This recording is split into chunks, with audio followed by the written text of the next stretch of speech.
In today's video, I'm going to show you how I feed my fish and how I'm looking for any problems or issues as I'm feeding. This is a routine I go through every single day, and I catch any problems right up front, and that way it doesn't compound into something worse.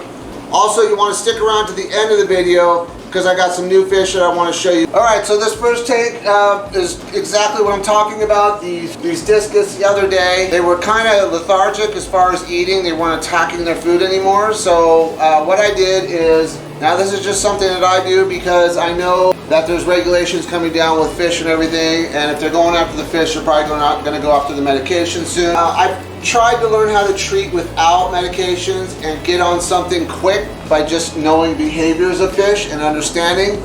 So this little guy in the corner here, I just noticed he wasn't attacking his food anymore. Now it could have been by bullying, okay?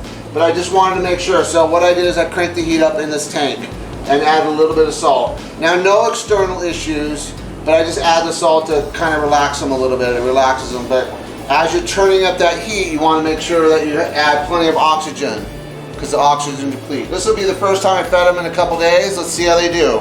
So this is the little guy's food here. And just so when you heat up a tank like this, you just want to feed micro amounts. You don't want to put a lot of food in there because you don't want food spoiling. It'll go bad pretty fast. So this is the actual food that all my discus get. And so they're a little bit stressed out because of the heat. Now that's normal. But you can see the browns are still going after the food. Blue goes after it. And then you'll notice the orange is not. So one thing I'll do is, let me grab this here, baby brine shrimp. So this is the baby brine. And the one thing I've noticed is if they kind of go into this mode, so she's actually eating the small pellets right now. So she just ate a pellet and now she's going after this other one and kind of, so the bigger one she can't eat. So here is the baby brine shrimp. And what I'll do is put this up here and then I'll put a squirt of that in there. She's small enough where she can still eat it. Now the other guys will pick out a little bit, but they're going to eat the bigger food. So you notice the activity in this tank has dropped a little bit. Now I would recommend most people going at 93 degrees. I've kept discus hotter than that. That 91 is about as hot as I would go. Now, if you got planted tanks, that's not going to work, obviously, but you got to decide, do I have a planted tank with discus or discus in a planted tank? So those are the choices you're going to have to make if you want to do the heat treatment. I doubt that levamisol ever will because that's used for mostly farm animals, and flubendazole and fenbendazole, I believe, are farm animals. So those are going to be tough to get taken out, and they do work. So you see her, she's actually going after this baby brine a little bit. She did pick up a couple pellets, so that's good sign. So I'll let them sit in this for 3 days, and then I'll start cooling it down. Now, as I pull them down, I'll do 1 degree drop a day. So 93, 92, and then I'll get them back to that 86, 87. Now I might run this tank about 88. So I'm not sure what's going on, but the thing is when you're feeding your fish, if you notice that something isn't normal, it could be to bullying, and that's probably what happened to that little fish. Is she probably got bullied and stressed, okay? So that heat just kicks up. Now I'm watching her, and she's actually going after the baby brine, so that's great because that means she's getting, food in her gut. That is something that when I'm feeding fish, I'm constantly looking because I know when they eat how they eat, and if they're not eating normal, then I know there's an issue. All right, so these are my midnight rams, and they get the same thing as the discus. So they get the Sarah with the red bites, so this is theirs, and then but they also get bloodworms, they get brine shrimp, they get baby brine shrimp, they get mysis shrimp, and they get this. So let's see if they'll go after this. So I kind of want to see them go after that food, and you see that female, she ate one, so that's a great sign. There's the male. So the male gets a little dominant sometimes, and that's pretty common for the rams. And these black rams or midnight rams, they are some of the most aggressive rams. This is like the most mellow pair I have, and he chases her around a lot, so I've given her lots of hides and stuff. They've kind of come to this thing where they're not breeding right now, so I'm just kind of letting them hang out. Now they don't have a long lifespan, they only live a few years, so the clock is ticking. And if I breed them, then I will breed them and keep them if they make it to 3 years, and then, move on, then I probably wouldn't bring these rams back in. So I've bred the German blues, I've bred the golds, I've bred the electric blues. So I've bred them all, and those are pretty easy to breed and pretty prolific. These black rams are a little bit touchy. I try to get these guys to raise the babies themselves. They got them once to 6 days and once to 10 days. And the 10 days I was gonna pull them, and I actually had a big job and I was tired, and I said I'd do it in the morning, and I came in the morning and they were all gone, so they ate them. And you know, that's the way it goes, especially with rams. So they're not known to raise their own fry. You know, Germans are, electric blues kind of, but yeah, they're just not known. They're known for hyper aggressiveness, and they're known for not taking care of their brood. So we'll see. I'm not giving up hope because they're healthy. So I just did a video on these Cory cats, and they eat pretty much anything I throw in the tank. Yeah, yesterday they got a big rapashi and bloodworm meal, so today they're going to get pellets. And so these are my Discus pellets. Let's see if they go after those. So you see they go right up to them and eat them. Very hardy fish. Those pellets are probably a little bit big, but the females will definitely choke them down, but they will eat them over time, and in about 15 minutes they will all be gone. Alright, so these guys should attack their food. Let's see what they look like. So this is just pellet food. So I want them eating pellet food because it's a good way to get nutrition into them, so they are all striking it. Yep, everybody's got a chunk. They should drop to the bottom and start eating off the bottom. Good, good. So they look really good. So it's important that every day you kind of go through this and just check, because it's easy to miss something if you kind of just glance your tank. So this is my favorite thing to do, is to feed my fish. And one of the reasons is I know I can keep them healthy if I'm checking on them every day and doing this. So you'll notice that they all kind of go to the bottom, so that's good. So you shouldn't see one off to a corner or an edge. They should stay in this tight little group, and they should all drop to the bottom and feed. So the pellets I'm feeding are the Sarah. So I've added a few: the Sarah Growth, the Sarah Staple, and the Sarah Red, and the Extreme 1.5 slow sinking millimeter Fluval bug bites. So plenty of nutrition. It's important that you guys give these Discus pelleted food. Now I know some people really believe in blackworms. So the problem with blackworms is if they get hooked on them, it's hard to get them off of them. So I do not feed blackworms. I do not feed any kind of worm really. I do feed some freeze-dried stuff. But what I've found is if some reason you can't get those blackworms, and then they just stop eating, and then they're not eating their pelleted food. So they eat flake, they eat mysis shrimp, they eat regular shrimp, and that's about it. But between all that, they really can get all their nutrition.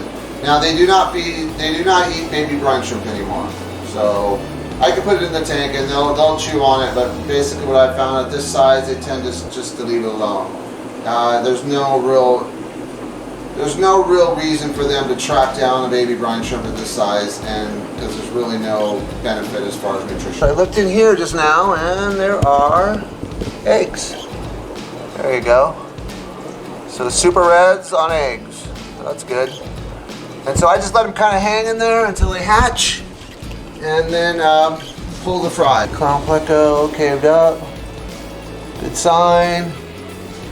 Nothing here. These are the green dragons, so they're coming out off for the on-up tabs. She doesn't look that good. We'll take a look at her. And then here are the albinos. That's the big male. And the female. Or no, two males. There's a female in the, oh, there's a female. Big female. L397. Sorry about the lighting. Alliper tiger. Cool fish. Love it. These guys just came out of quarantine, and there's one right here. here on top of this filter. So this is the L129. L129 Colombian Zebra. So I was only able to get 5 of these guys. Had a little bit of an issue. I didn't realize, and my fault, and I know better, that they came in and I didn't treat them right away, and a few of them had ick. And so it spread throughout the tank of the other ones, and then the ones I had initially, by the time I caught it, it was too late. So I ended up with 5. You know, worst case scenario, I grow them out and resell them if I don't have males and females. But as looking at them, I'm thinking I probably do have males and females. All right, so this tank is kind of a hodgepodge. It's the Gary Ling, Lake Antijo, Bozeman rainbow fish, the bushy nose regular, so I think they call them browns, and just your everyday bushy nose, so tons of those. And then there's some shrimp in there. Those are Greg Sage. You sold me a bunch of those, so those are wild type.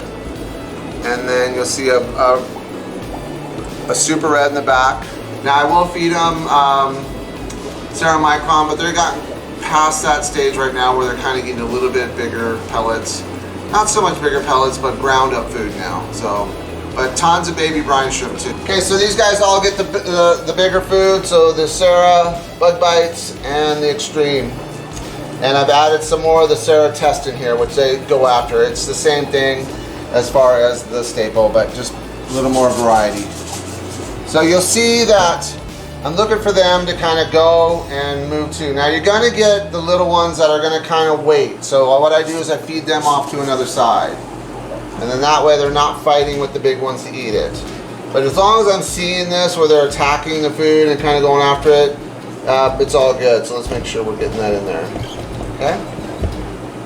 So that's exactly what I'm looking for, is all the fish kind of going after the food.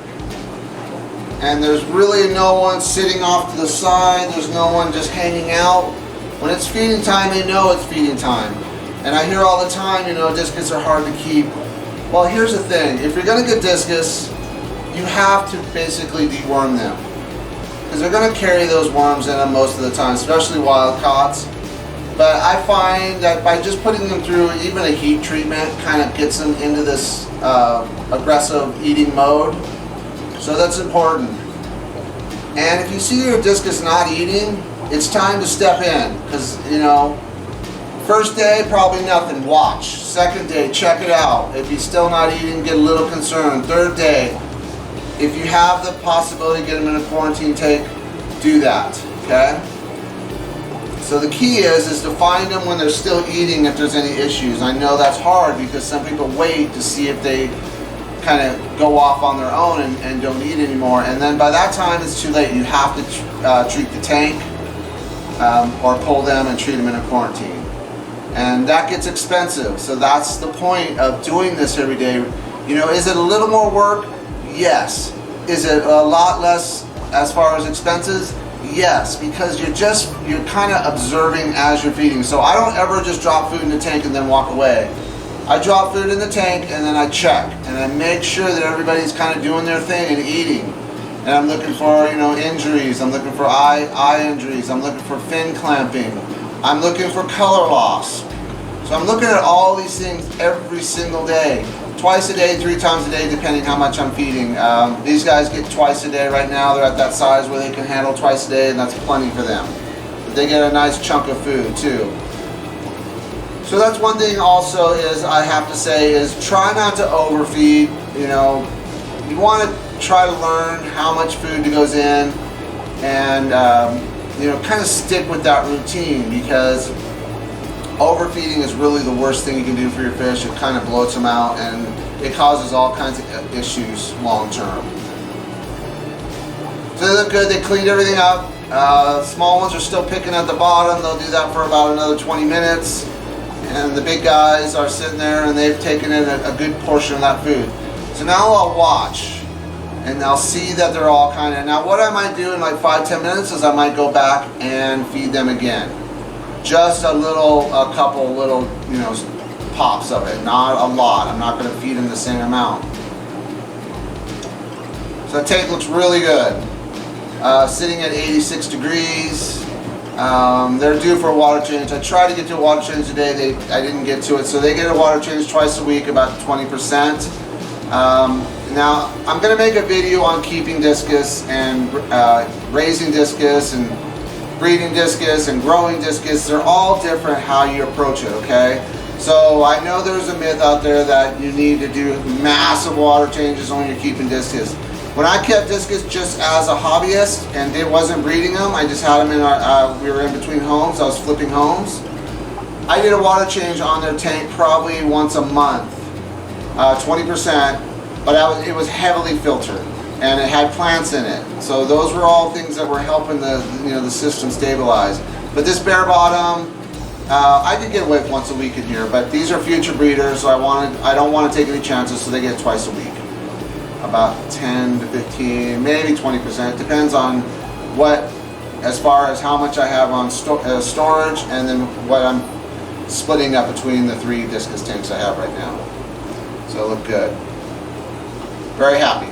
If you really want to breed fish for profit, or just take your hobby to another level, you have to be able to tell males and females apart, especially in discus. And that is why you should not ignore this next video. It's going to give you all the information you need to distinguish males and females in discus fish.